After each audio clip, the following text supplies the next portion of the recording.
Voilà, on se retrouve pour le deuxième épisode de comment faire une boîte à message lumineux. Dans cet épisode, vous verrez la fin de la fabrication de la boîte. Dans cet épisode, vous verrez la fin de la fabrication de la boîte avec comment mettre en place le système lumineux, celui que j'ai choisi, comment l'assembler, comment faire en sorte que les lumières se diffusent et comment faire cette couleur si particulière que vous avez vue en début de vidéo. Du coup, j'espère que vous allez apprécier cet épisode. N'hésitez pas à me le dire en commentaire. Bon, générique, et on passe à la suite.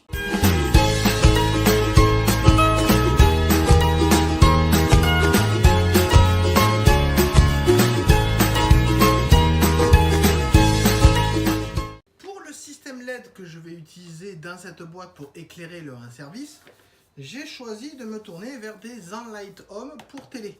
Pourquoi? Parce que ce sont des LED déjà, parce qu'elles sont alimentées par USB, donc ça permettra de le brancher dans une voiture s'il y a besoin, et parce que surtout, comme on le voit sur le packaging, elles sont séparées en 4 bandeaux de 50 cm. Ça tombe bien, ma boîte fait 55 de large, je vais pouvoir coller les 4 bandeaux en étant sûr qu'ils vont bien, et ensuite il y a des connecteurs automatiques entre, ça veut dire que j'ai pas de soudure à faire, j'ai pas de découpe à faire, tout est pour le mieux normalement. Donc maintenant je vais prendre le temps de mettre ces bandes là dans le fond qui me restera à mettre dans ma boîte. Évidemment je ferai un petit trou pour que l'USB puisse dépasser, ou je trouverai une astuce, enfin on va trouver. Les bandeaux LED vont donc être là-dessus, hein, je vais les coller là-dessus. Avant de les poser là-dessus, je vais peindre en noir cette plaque. Et je vais peindre en noir et probablement en chrome aussi. Comme ça, ça permettra de renvoyer le maximum de lumière. Peindre en chrome, je vais le faire aussi à l'intérieur de la boîte. Super peinture qui permet de renvoyer la lumière le plus possible pour avoir le moins de pertes possible, bien évidemment. Bon, donc petit atelier peinture.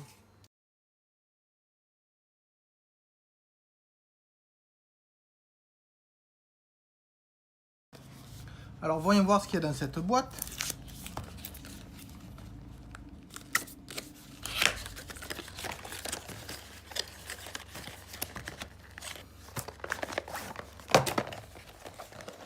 Un carton dans un carton. Donc j'ai ici le bandeau LED. Un lait, j'espère. Voilà. En plus, on voit qu'ils sont légèrement plastifiés. Donc il y en a un avec ici un connecteur qui permet de faire le raccord derrière. 1, 2, 3 et 4. Et vous avez ici les connecteurs qui, je suppose, permettent de relier les éléments entre eux. Ah oui, et pour relier les éléments entre eux, on va utiliser, je suppose, voilà des petits connecteurs. Donc j'ai mon bandeau qui est alimenté, je mets le connecteur qui est ici, j'utilise un des connecteurs qui est là pour aller de celui-là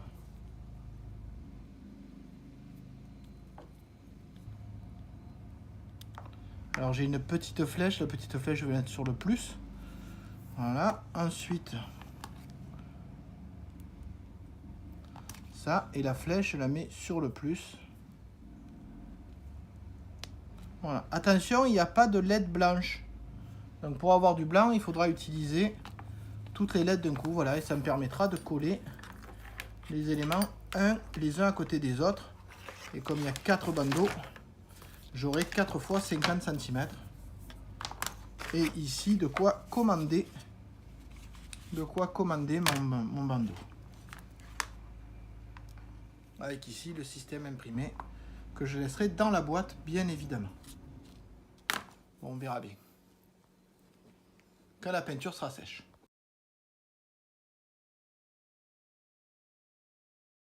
Pour mettre en place le plexi opacifiant, je vais utiliser un pistolet à colle avec de la colle chaude. Normalement, ça devrait être largement suffisant. Donc, il suffit de mettre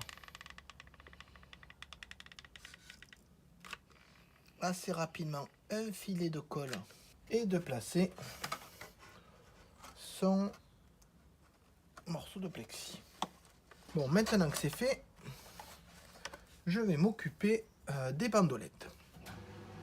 Pour les bandeaux LED, j'ai ici la plaque du fond. Je sais que mon câble devra partir par là. Donc, mon premier câble, celui-là ici, je vais le disposer ici. Alors, pourquoi je ne le mets pas tout en bas? Simplement parce que je vais le mettre en face de l'inscription en service.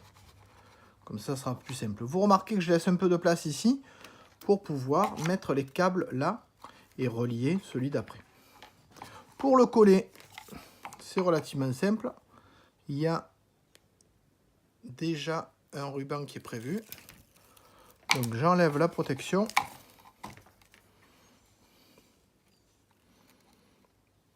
Et je colle à peu près. Vous remarquerez que sur mon bandeau LED, il y a des flèches qui font que je dois suivre ces flèches. Donc le bandeau d'après, je vais le coller comme ça. Et puis comme ça, et puis comme ça. Voilà. C'est vrai que l'avantage de ce kit, c'est que les bandeaux étaient déjà découpés. Ça m'évite de faire muse avec un grand bandeau et de la soudure. Voilà, maintenant que c'est fait, je vais relier les différents éléments avec, comme je l'ai montré tout à l'heure, les broches et les câbles qui sont fournis. Donc j'utilise bien les petites flèches qui sont indiquées sur le bandeau pour être sûr de le mettre toujours sur la même borne.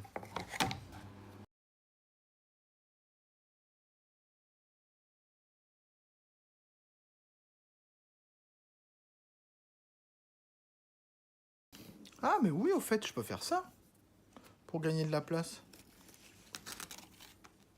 Je suis pas obligé de le mettre à plat.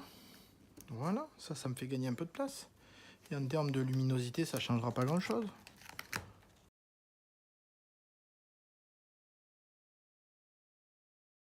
Voilà, donc maintenant je vais tout fixer avec de la colle à chaud pour être sûr que mes câbles ne sont pas gênants. Hein, voilà.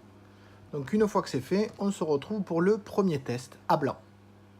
Alors voilà le premier test. Hein. J'ai pas encore fermé tout à fait. J'ai branché un USB sur l'ordinateur. De même, la télécommande peut fonctionner à travers. Pourquoi? Parce que là, le faisceau de la télécommande peut passer à travers. Du coup, ça arrive à commander le système. Donc vous voyez que là, je l'ai mis en clignotant, par exemple. On peut imaginer le laisser qu'en rouge, par exemple, si on veut. Mais bon, je trouve que clignotant ou en blanc. Alors, je trouve que le blanc, il est quand même très bleu. Donc, on voit quand même les LED. Hein, c'est pas vraiment opaque. Mais en tout cas, c'est bien lumineux. Surtout que là, on le voit alors qu'on est en plein jour. Donc, je pense que le soir, ça se verra encore mieux. Donc, il y a différents types de clignotements, différents de machins. Mais ça, bon. Voilà. Donc, il reste plus qu'à fermer. Peut-être peindre en noir pour avoir un fini un peu propre. Et puis, voilà. Ça sera fini. Alors pour passer à la peinture, vous remarquerez que j'ai remis en place les petits morceaux de bois, ce qui va me permettre de protéger les lettres pendant que je peins.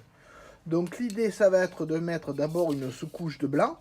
Et une fois que la sous-couche de blanc sera faite, je vais le peindre en noir et jaune avec des rayures. Ça fera un peu chantier, voilà. C'est une excellente idée de celui qui m'a demandé ça. Donc je vais faire ça et on se retrouve à la fin pour vous montrer comment c'est une fois terminé. Alors presque la dernière étape. Vous voyez qu'après la sous-couche, je l'ai peint en jaune. Donc j'ai tout peint en jaune. Oui, oui, miaou. Oui, j'arrive. Ah, je te jure, c'est chat. Ils s'en foutent que tu filmes. Oui, je vois bien que c'est fermé la porte. Fermez la porte. Ah, je te jure, c'est chat. Donc effectivement, j'avais tout sous-couché en blanc. 2 sous-couches avec ponçage à chaque fois. Comme ça, mon jaune, une seule couche a suffi. Donc j'ai bien mis mon jaune. Maintenant, j'ai protégé avec un scotch spécial peinture délicate pour que tout ne s'arrache pas. J'ai bien appuyé sur les bords. Et je vais le peindre en noir laqué pour avoir un joli noir qui ressort bien aussi. Allez, on se voit juste après pour le résultat. Alors peut-être que je pourrais te déplacer pour qu'on voit ce que je fais. Hein? Ça serait pas mal ça.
Et enfin,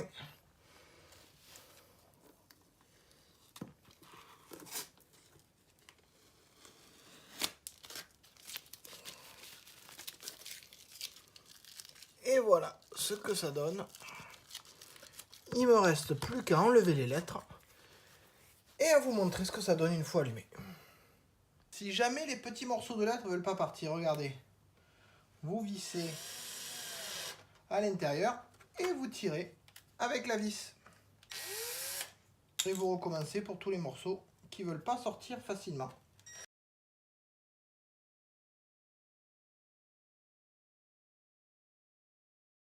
Ça y est, c'est terminé. Vous avez ici le projet qui est en fonction d'ailleurs et qui peut être télécommandé avec la télécommande Xanlight parce qu'effectivement les infrarouges arrivent à passer à travers ici et on peut donc changer à loisir la couleur ou aussi bien si on le veut clignotant. Donc ce projet vous a montré comment en une seule journée, demi-journée, si on resserre le plus possible, on peut passer d'une idée, d'une conception à une boîte ainsi faite, peinte, etc. Je remercie Alexandre pour l'idée des bandes jaunes et noires parce que vraiment ça rend super bien. Et là maintenant vous avez ici directement la lumière qui clignote. Donc évidemment quand c'est éclairé on le voit un peu et quand il fait nuit c'est encore plus visible. On est sûr qu'on est bien en train de rendre un service. Il n'y a aucun souci. Je vais peut-être me faire la même pour dire tournage en cours pour éviter qu'on rentre dans mon garage quand je suis en train de faire un film. Sait-on jamais, imaginons que les chats puissent le comprendre. J'espère que vous avez apprécié cette petite vidéo qui vous a montré un projet du début jusqu'à la fin et que ça vous a donné des idées pour ce que vous pourriez faire vous-même comme projet fait maison et fait avec passion. N'hésitez pas à mettre un commentaire, à mettre un like, à vous abonner à la chaîne pour avoir encore plus de contenu. Et sur ce, je vous dis au revoir et à bientôt.